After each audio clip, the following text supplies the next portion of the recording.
We are back for our Saturday midweek update, and we are building directly off yesterday's video by keeping the same core Seattle correlation while making a couple of targeted pivots for salary and leverage in a slate where both opponents have a tough defense overall. We are staying the course at quarterback. We are still on Sam Darnold at 16,200 with a dash rank of 118 projected points against New England, who have a tough defense overall. He is about 0% owned with 15 fantasy points per game and recent scores of 30, 9, and 9. The Y is unchanged from yesterday. The passing tree is condensed around Jackson Smith-Njigba, and the news cycle backs the trust. Coverage detailed that Darnold just won his first Super Bowl with Seattle in a 29-13 win over the Patriots, and that his revival was credited by Warren Moon to a confidence-restoring coach from his past. That supports red zone stability and stacking logic with JSN and Jason Myers. We are also holding Drake May at 16,500 with a dash rank of 95 and 21 projected points against Seattle, who have a tough defense overall. He is about 0% owned with 22 fantasy points per game and recent scores of 16, 17, and 19. The reason we are sticking is volume and ceiling in a probable trailing script with bringbacks to Seattle. The news angle helps our conviction. He nearly took MVP in 2025 voting and is already featured in way too early 2026 MVP chatter, which signals league-wide respect for his production profile even in difficult matchups. Running back, no change up top. Kenneth Walker III remains a priority at 14,700 with a dash rank of 82 and 16 projected points versus New England, who have a tough defense overall. He is about 0% owned with 12 fantasy points per game and recent scores of 21, 39, and 17. The news keeps confirming role and touchdown equity. He was named Super Bowl MVP. He was literally at Disneyland with Darnold the next day, and there is reporting about his future in Seattle. That combination points to trust at the goal line and a featured workload even in a grind. Our RB tweak from yesterday is a pivot off the New England veteran to Tre'Veyon Henderson at 5,700 with 12 projected points against Seattle, who have a tough defense overall. He is about 0% owned with 13 fantasy points per game and recent scores of 1, 3, and 5. We are making this change for price-adjusted leverage in May stacks and explosive upside. Recent coverage spotlighted Henderson's rookie year, burst with 968 rushing yards and 9 touchdowns, and his passing ability, which fits a quick game plan if Seattle's pressure forces checkdowns. The salary relief helps us keep the Seattle core intact without sacrificing correlation. Wide receiver, the core stays locked. Jackson Smith-Njigba remains our centerpiece at 11,100 with a dash rank of 127 projected points versus New England, who have a tough defense overall. He is about 0% owned with 23 fantasy points per game and recent scores of 34, 11, and 14. The news is overwhelming and unchanged. Reports said he just played the biggest role of any receiver for a Super Bowl winning team ever. He has taken over as Seattle's primary receiving threat in year 3, and he rose to the top of the league as the receiving yards leader. That is volume and ceiling we refuse to fade in a tough matchup. We are making one WR addition for salary balance in Seattle stacks. Cooper Kupp enters at 7,800 with a dash rank of 91 and 9 projected points versus New England, who have a tough defense overall. He is about 0% owned with 7 fantasy points per game and recent scores of 14, 11, and 5.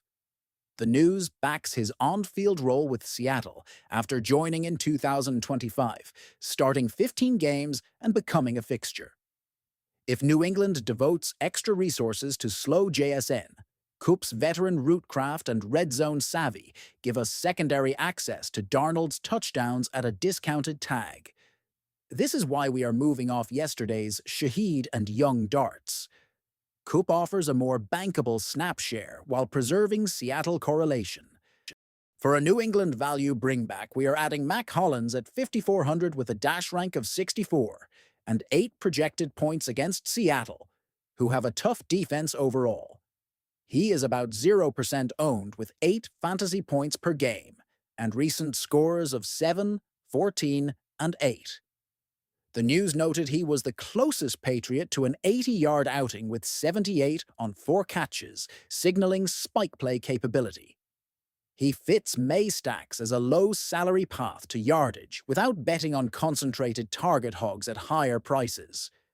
Tight end, we are keeping A.J. Barner at 7,200 with a dash rank of 64 and 8 projected points versus New England, who have a tough defense overall. He is about 0% owned with 9 fantasy points per game and recent scores of 3, 0, and 3. The reason stays the same. Cheap correlation for when red zone looks tilt away from JSN in Darnold stacks. We are adding Hunter Henry at 10,500 with a dash rank of 60 and 10 projected points against Seattle, who have a tough defense overall. He is about 0% owned with 11 fantasy points per game and recent scores of 3, 2, and 15. The Y is roll and prop support. Sportsline highlighted Henry among its top tight end prop targets, and in a compressed red zone tree for a rookie quarterback, he remains a preferred touchdown outlet. This is why we are dropping yesterday's Austin Hooper punt. Henry gives us a clearer red zone share for May builds without guessing on thin routes. Kicker remains unchanged. Jason Myers is still core at 8,100 with a dash rank of 48 and 11 projected points versus New England, who have a tough defense overall. He is about 0% owned with recent scores of 7, 11, and 8. The news underscores a rock-solid floor and ceiling. He hit 5 field goals in the Super Bowl, the most ever, and there was even debate about him for MVP. He correlates with Darnold and JSN in a field goal-heavy script against a tough defense. Andy Borregales stays our secondary kicker at 7,500 with a dash rank of 46 and 9 projected points against Seattle, who have a tough defense overall. He's about 0% owned with recent scores of 4, 4, and 10. Reporting praised his immediate impact as New England's primary place kicker with a strong conversion rate, which fits May stacks if drives stall in scoring range.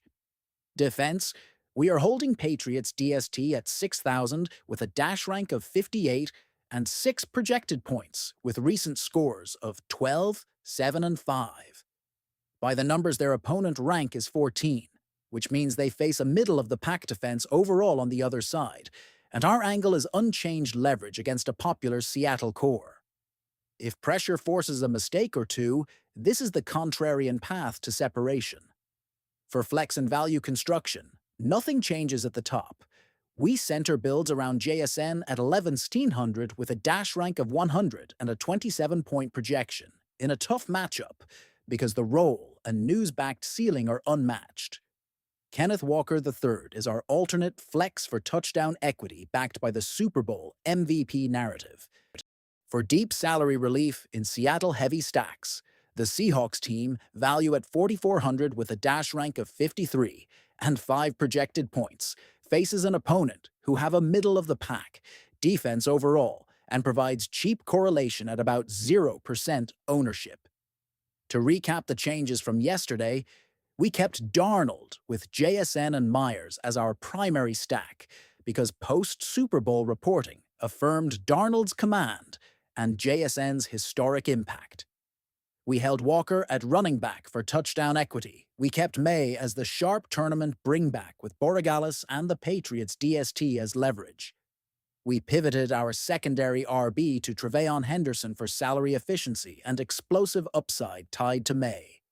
We added Cooper Kupp for steadier Seattle exposure and Mac Hollins as a value bringback, moving off yesterday's Shaheed and young darts to lean into more bankable roles. We also upgraded our Patriots' tight end exposure to Hunter Henry for clearer red zone equity. In a slate where both teams have a tough defense overall, we want secure roles, correlated scoring, and near-zero ownership, and these moves sharpen that plan.